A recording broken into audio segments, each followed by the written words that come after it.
بسم الله الرحمن الرحيم. الحمد لله رب العالمين، والصلاة والسلام على خير خلقه وآله أجمعين. اللهم اشرح لي صدري ويسر لي أمري واحلل عقدة من لساني يفقه قولي. ربنا آتنا في الدنيا حسنة وفي الآخرة حسنة وقنا عذاب النار. ربنا هب لنا من لدنك رحمة وهيئ لنا من أمرنا رشدا. اللهم آمين. عزیزان و خوشویستان، سلام و رحمت و مهربانی خوای پروردگارتان لسر بیت. خوشحالم که جارێکی دیکە لە بەرنامەی سەرفرازان دێمەوە خزمەتتان. ئومێدمان وایە بەرنامەی ئەو جارەشمان جێگەی ڕەزامەندی خوای پەروەردگار بێت و ببێتە مایەی دەرس و پند و سوود بۆ هەموو لایەکمان. یەکێکی دیکە لەو کەسانەی کە سەرفراز دەبن ئەو کەسانن کە لە خوا ترسن، ئەو کەسانن کە حیساب بۆ خوای پەروەردگار و بوونی خوای پەروەردگار دەکەن، حساب بۆ بڕیارەکانی خوای پەروەردگار دەکەن. مەبەستمان لە ترسان ئەوەیە کە ئینسان ئەو ترسا ببێتە بربەستێک لە نێوان ئینسان و لە نێوان گوناه و تاوان. ئینسان بەهۆی ئەو ترسە لە خوای پەروەردگار، لە عەزەمەت و گەورەی پەروەردگار گوناه و تاوانی پێ نەکرێت.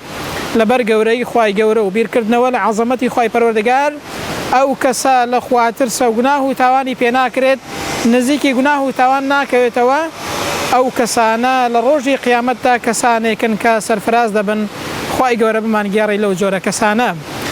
خوای گەورە دەفەرمێت: وأما من خاف مقام ربه، ئەو کەسەی کە دەترسێ لە پەروەردگاری، لە عەزەمەت و گەورەی خوای گەورە، لە لێپرسینەوەی خوای پەروەردگار، ونهى النفس عن الهوى، شوێن هەوا و ئارەزووی نەفسی خۆی ناکەوێت، لە خوای گەورە دەترسێت، فإن الجنة هي المأوى، ئەو کەسا شوێنی مانەوە و مەوای کوێیە؟ بەهەشتی خوای پەروەردگارە. کەواتە ئەو کەسانە سەرفراز دەبن کە لە خوای پەروەردگاری خۆیان و لە لێپرسینەوەی خوای گەورە دەترسێن. خوای پەروەردگار دەفەرمێت وەختێک وەصفی ئینسانی ئیماندارمان بۆ دەکات: إنما المؤمنون الذين إذا ذكر الله وجلت قلوبهم.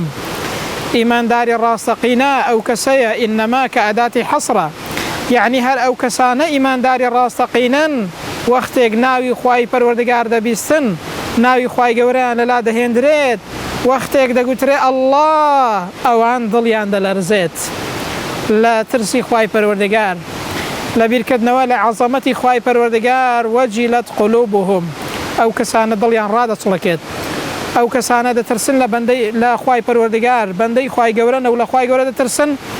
خوای گەورە لە وەصفیاندا دەفەرمێ ئەو کەسانە بەڕاستی کە ئیمانداری ڕاستەقینەن دەبێت سیفەتیان بەو شێوازەیە بێ و ئاوا بەو شێوازەیەن.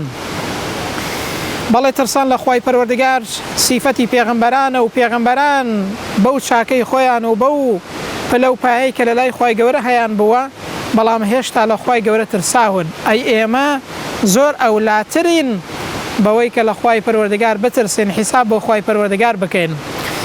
بۆیە خوای گەورە دەفەرمێت: قل إني أخاف إن عصيت ربي عذاب يوم عظيم. ئەی پێغەمبەر صلی الله عليه وسلم بڵێ بەڕاستی من دەترسم ئەگەر سەرپێچی خوای گەورە بکەم لە سزای ڕۆژێکی زۆر گەورە، لە سزایەکی زۆر گەورە دەترسم. پێغەمبەر صلی الله عليه وسلم ترساوە، فەرموویەتی من لە سزای ڕۆژێکی زۆر گەورە دەترسم کە ڕۆژی قیامەتە ئەگەر سەرپێچی خوای گەورە بکەم. ئەدی ئێمە کە سەرپێچی خوای گەورە بکەین، ئەگەر بێفەرمانی خوای پەروەردگار بکەین، زۆر ئەولاترین کە دەبێ بترسین لە لێپرسینەوەی خوای گەورە، لە محاسبەی خوای گەورە، لەوەی کە ڕۆژێک دێ هەمومان دەچینەوە بەردەمی خوای پەروەردگار، دەبێ ئالەو ڕۆژە بترسینەوە حیساب بۆ خوای پەروەردگاری خۆمان بکەین. حەسەنی بەسری دەفەرمێ ئینسانی ئیماندار جوانترین کردەوەی هەیە و زۆرترین ترسیشی لە خوای پەروەردگار هەیە. ئینسان کە ئیمانداری ڕاستەقینە بوو، کاری چاک دەکات، لەبەرەوە لە خوای پەروەردگاری خۆی دەترسێ، حیساب بۆ خوای پەروەردگار دەکات، حیساب بۆ گەورەی خوای پەروەردگار دەکات. چاکترین کار و کردەوەی هەیە و زۆرترین ترسیشی لە خوای پەروەردگار هەیە. پێغەمبەر صلی الله عليه وسلم دەفەرمێ ئەگەر سەرپێچی خوای گەورە بکەم لە سزای ڕۆژێکی زۆر گەورە دەترسم. ئەدی ئێمە ئەی ئەو کەسەی کە گوناه و تاوان دەکەی، ئەی ئەو کەسەی کە سەرپێچی خوای گەورە دەکەی، لە خوای پەروەردگار بترسە. پێغەمبەر بەو گەورەی خۆی، خوای گەورە لە گوناهی گەورە و گچکەی خۆش بووە، لە ئەوەل و ئاخری خۆش بووە، بەڵام هێستا لە خوای گەورە دەترسێت. دەی ئێمە زۆر ئەولاترین کە لە خوای گەورە بترسین. ئەو ترسا مەبەستمان ترسێکە کە ببێتە بربەستێک لە نێوان ئینسان و گوناهدا. ئینسان گوناه و تاوانی پێ نەکرێت و سەرپێچی خوای پەروەردگاری پێ نەکرێت. پێغەمبەر صلی الله عليه وسلم دەفەرمێت ئەما والله إني لأخشاكم لله وأتقاكم له. دەفەرمێ من لە هەمووتان زیاتر لە خوای پەروەردگار دەترسم و لە هەمووتان زیاتر تەقواتارترم. پێغەمبەر صلی الله عليه وسلم بەو گەورەی خۆی دەفەرمێ لە هەمووتان زیاتر لە خوای پەروەردگار دەترسم. ئەگەر پێغەمبەر ئاوا بفەرمێت، پێغەمبەر ئاوا بێت، دەی ئێمە دەبێت زۆر ئەولاتر بین و زۆر لە خوای گەورە زیاتر بترسین. پێغەمبەر صلی الله عليه وسلم لا فرمایشتێکی دیکەدا کە فرمایشتێکی صحیحە دەفەرمێت سبعة يظلهم الله في ظله يوم لا ظل إلا ظله. أو حوت جۆرە کەسە و حوت جۆر تاقمە کە لە ژێر سایە و سێبەری خوای گەورەدا حەشر دەکرێن لە ڕۆژی قیامەتێدا کە هیچ سایە و سێبەرێک نییە بێزگە لە سایە و سێبەری خوای پەروەردگار. یەکێک لەوانە ئەو کەسانن، ئەو گەنجەیە، ئەو کەسەیە کە وەڕەجوڵ دەعەته ئیمرەئەة ذات منصب وجمال. ئافرەتێکی جوان و خاوەن پلە و پایە داوای خراپەی لێ دەکات، بەڵام ئەو دەڵێت چی؟ ئینی ئەخاف الله، من لە خوای پەروەردگار دەترسم. هەر وەختێک ئینسان ئاوا بوو لە کاتی گوناه و تاوان لە خوای گەورە ترسا، خوای پەروەردگاری لەبیر بوو، فەرمووی ئینی ئەخاف الله، بەڕاستی ئەو کاتە ئەو کەسە بەختەوەرە و سەرفرازە.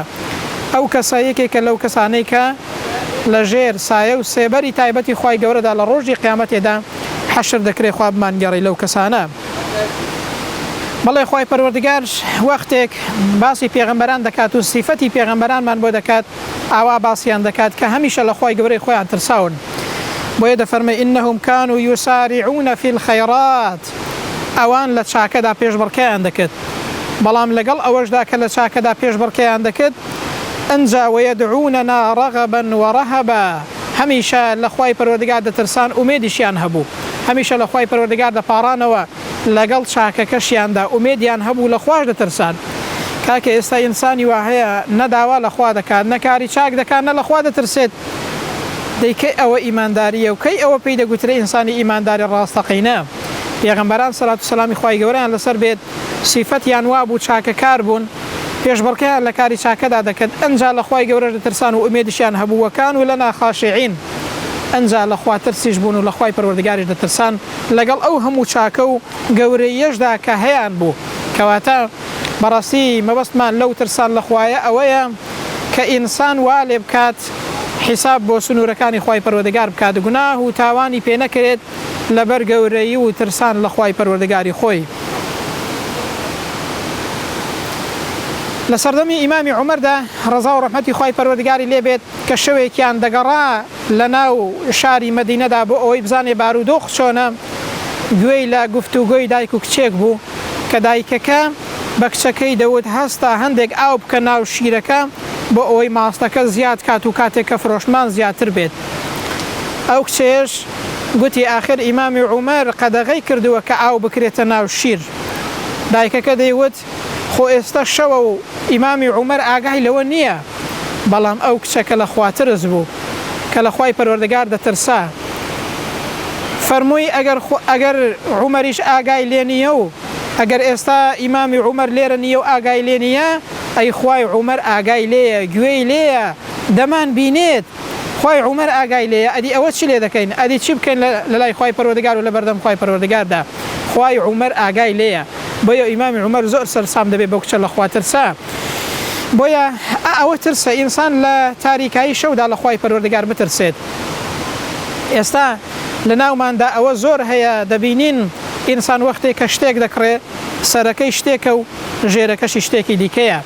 دەی ئەو ترسا دەبێ وا لە ئینسان کات کە ئینسان حیساب بۆ خوای پەروەردگار و بینینی خوای گەورە و مراقبە و چاودێری خوای پەروەردگار بکات، لە خوای پەروەردگار بترسا، سەرفرازی دنیا و قیامەت دەبێت.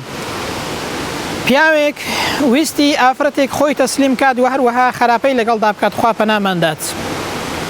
کە محەممەد عەبدولعاتی بوحەیری لە یەکێک لە کتێبەکاندا باز دەکات، دەفەرمێ پیاوێک ویستی ئافرەتێک خۆی تەسلیم کات، بۆیە چوون بۆ ناو کۆشکێک، پیاوەکە دەرگاکانی داخست، بەڵام ئافرەتەکە کە لە خواترز بوو ویستی دەرس و پندێکی فێر کات.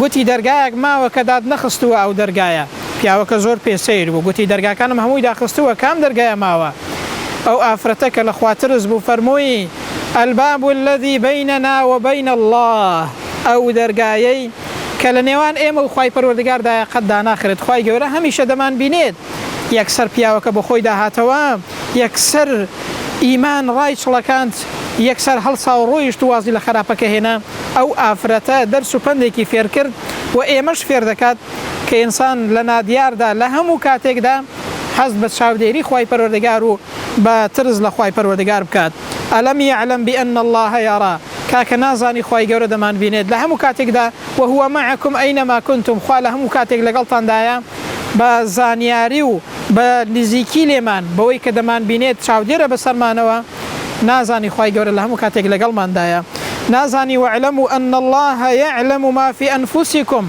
خوا دەفەرمێ خوای گەورە دەزانێ ئەوەی کە لە دڵتاندایە فاحذروه کەواتە لە خۆتان وەریابن نەک هەردەتان بینێ لە نادیاردا و لە شەودا لە دڵیشدا دەزانێت شتان لە ناو دڵدا شاردوتەوە کەواتە فاحذروه خوا دەفەرمێ لە خۆتان وەریابن ئەی خەڵکینە بزانن خوای گەورە بە نیەتەکانیشتان ئاگادارە کەواتە حساب بۆ خوای پەروەردگار بکەن و لە خوای پەروەردگار بترسن بیلالی کوڕی سەعەد دەفەرمێت ئەی ئینسان تەماشای ئەوە مەکە گوناهێک دەکەی گوناهەکەی گچکەیە تەماشای ئەو زاتە بکە کە چەند گەورەیە لە بەرامبەریدا گوناه دەکەی و سەرپێچی دەکەی تەماشای گەورەی خوای پەروەردگار بکە تەماشای ئەوە مەکە بڵێ کاکە ئەوە گوناهێکی گچکەیە دەیقەینا کوڕە دەیڵا خوا لێمان خۆش دەبێت بزانە ئەو خوایەت چەند گەورەیە بڵێ خوا لێ خۆش بووە بەڵام بەرامبەر بە کەسانێک کە چاکەکارن ڕوو لە خوا دەکەن و دەگەڕێنەوە خوای گەورە بەرامبەریان زۆر بە ڕەحم و بەزەییە بەڵام دەبێت ئێمەش لەو چاکە و لەو ڕەحم و بەزەیی خوای پەروەردگارە وامان لێ بکات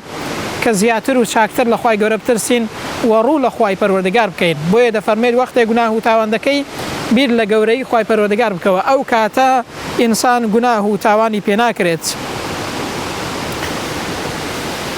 پیاوێک ویستی ئافرەتێک خۆی تەسلیم کات و خراپەی لەگەڵدا بکە خوا پەناماندات ئەو ئافرەتە گوتی باشە شەرم ناکەی ئەو پیاوە گوتی کاکە خۆ کەس نامان بینێت وا لێ حاڵی ببوو وای بیر دەکردەوە کە ئەگەر کەسێک ببینێ دەبێت شەرم کات بەڵام هەست بە بینینی خوای گەورە ناکات ئەو ئافرەتە دەرس و پندێکی فێر دەکات و فێری ئێمەشی دەکات گوتی کاکە لە خوای گەورە شەرم ناکەی ئەو پیاوە گوتی کاکە خۆتەنها ئەستێرەکان دیارن کەس دیار نییە کەس نامان بینێت ئەو ئافرەتە گوتی ئەدی ئەوەی کە ئەستێرەکانی هەڵهێناوە ئەدی ئەوەی کە تاریکایی داهێناوە هەر ئەو دەمان بینێت شەرم لەو بکە لەو خوای پەروەردگارە لە گەورەی ئەو خوای پەروەردگارە شەرم ناکەی دەرس و پندێکی فێر کرد و فێری ئێمەش دەکات کە ئینسان لە هەموو کاتێکدا هەست بە چاودێری خوای گەورە بکات و بیر لە عەزەمەت و گەورەی خوای پەروەردگار بکاتەوە ئەو کاتە بەڕاستی ئینسان گوناه و تاوانی پێ ناکرێت بۆیە ئیبراهیمی خەواز دەفەرمێت بەڕاستی هەستکردن بە چاودێری خوای پەروەردگار و ترسان لە خوای پەروەردگار لە گەورەترین جۆری عیبادەت و خواپەرستیە وەختێک ئینسان لە خوای گەورە ترسا هەستی بە چاودێری خوای پەروەردگار کرد ئەو کاتە ئینسان گوناه و تاوانی پێ ناکرێت بەڵێ لە خوا ترسان وا لە ئینسان دەکات کە ئینسان لە هەر معاملە و کڕین و فرۆشتنێکیشیدا لە خوای گەورە بترسێت و غەش و خیانەتی تێدا نەکات محەممەدی کوڕی منکەدیر کاتێکە یەکێک لە بەردەستەکانی لە دوکانەکەی داشتی دەفرۆشت پارچە قوماشێک کە بە 5 دینار یاخود بە 5 دەرهەم بوو بەردەستەکەی بە 10 دەرهەم دەیفرۆشێت بۆیە ئەو لە خوا ترسان و هەستکردن بە مراقەبەی خوای گەورە وای لێ دەکات کە ئەو خیانەتە قبول نەکات ئەو غەشە قبول نەکات ئێستا چەند کەس هەنە ئەگەر بۆیان بکرێت نیوە و نیو زیاتری تێدەگرێ و دەیفرۆشێ و باکی نییە بەڵام ئەو پیاوە لە خوا ترسا شوێن پیاوەکە دەکەوێت هەتاوەکو دەیبینێتەوە دەڵێ کاکە یان ئەوەتانەیە 5 دەرەمی دیکەت بۆ دەگەڕمەوە یان ئەوە تا ئەو پۆشاکەیە ئەو پارچە قوماشەیە دانێەوە ئەوەی کە بە 10 دەرهەمە ئەو هەڵبگرە یان ئەوە تا پارەکە دەدەمەوە کابرا دەڵێ من ڕازیم دەڵێ کاکە من ڕازی نابم بە 5 دەرهەم بێ بە 10 بیفرۆشم ئەگەر تۆش ڕازی بی من ڕازی نابم بۆیە هەڵدەستێت 5 دەرهەم زیاتر دەداتەوە پیاوەکە چونکە ئەوەی کە فرۆشتبووی بە 5 دەرهەم و بەڵام بە 10 دەرهەم فرۆشتبووی واتا بە زیادە فرۆشتبووی پارە زیادەکەی داوە پیاوەکەی ئەوە لە خواترسانە وا لە ئینسان دەکات کە ئینسان خیانەتی پێ نەکرێت بەڵام ئەوڕۆ کە بیر لە حاڵی خۆمان بکەینەوە بیر لە کڕین و فرۆشتنی خۆمان بکەینەوە زۆر کەس هەیە ئەهلی مزگەوتە زۆر کەس هەیە نوێژ دەکات زۆر کەس هەیە خۆی بە موسڵمان دەزانێت بەڵام تەماشا دەکەی لە کڕین و فرۆشتندا ئەگەر بۆی بکرێت هەرچەندە زیاتر بفرۆشێ باکی نییە، هەرچەندە خیانەت کا باکی نییە، هەرچەندە عادی بێ بە ئەسڵ بفرۆشێ باکی نییە. کاکە لە خوای گەورە بترسە. ئەو کەسانە سەرفرازن کە لە خوای گەورە دەترسن. ئیمامی ئەبوو حەنیفە ڕۆژێکیان یەکێک لە بەردەستەکانی کە لە دوکانەکەی داشتی دەفرۆشت پارچە قوماشێک کە عیبێکی هەبوو بەجیا داینابوو، کاتێک کە دەچێت بۆ نوێژ تاوەکو دەگەڕێتەوە ئەو کەسەی کە لە دوکانەکەی بوو بەردەستەکەی ئەوەی کە شاگردەکەی بوو ئەوەی کە عیبدار بوو نەیزانی بە چاک فرۆشت بووی، بۆیە هەڵسا شوێنی پیاوەکەەوە کەوت هەتاوەکو دۆزیەوە. گوتی کاکە ئەو پارچە قوماشەی کە پێمان فرۆشتووی عیبێکی هەیە، وەرە ئەوە بێنەوە و ئەوەی چاکەکە هەڵبگرە، ئەوەی چاکەکە هەڵبگرە. بانگی دەکات و ئەوەی دادنێتەوە و ئەو پارچە قوماشەی کە باشە ئەوەی پێدەدات. دەڵێ ئەگەر تۆش ڕاژی بیکا کە ئێمە ڕازی نابین، چونکە ئەوە کە خراپ بوو بە سعرێکی کەمتر بوو دام نابوو، بەڵام بەردەستەکەم نەیزانی بوو کە پێی فرۆش بووی. ئێستا کە زانیمە شوێن کەوتم بۆ ئەوەی کە بتبینمەوە، بۆ ئەوەی کە تووشی خیانەتێک نەبێت، تووشی غەشێک نەبێت، کابرا بچێتەوە لە ماڵەوە بڵێ تەماشاکە ئەوە کە خراپە بە چاک پێیان فرۆشتوم. دەبێت ئێمەش بیر لە حاڵی خۆمان بکەینەوە. ترسان لەخوا ئاوا دەبێت. ئینسان کە لە خوای گەورە ترسا بەڕاستی گوناه و تاوانی پێ ناکرێت.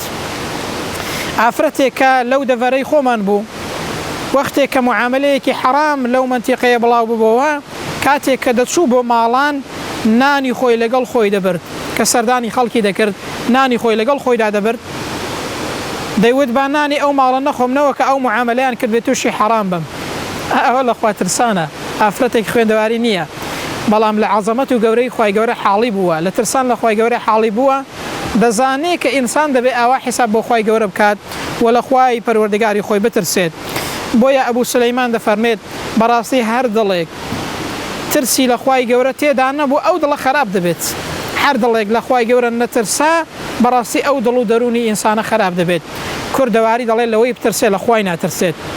ئینسان ئەگەر لە خوای نەترسا هەموو گوناه و تاوانێک دەکات، بەڵام کە لە خوای پەروەردگار ترسا ئەو کاتە ئەو ترسا وای لێ دەکات گوناه و تاوانی پێ نەکرێت. ئەبوو عوسمان پێمان دەفەرمێت بەڕاستی ڕاستی ترس لە خوای پەروەردگار چییە؟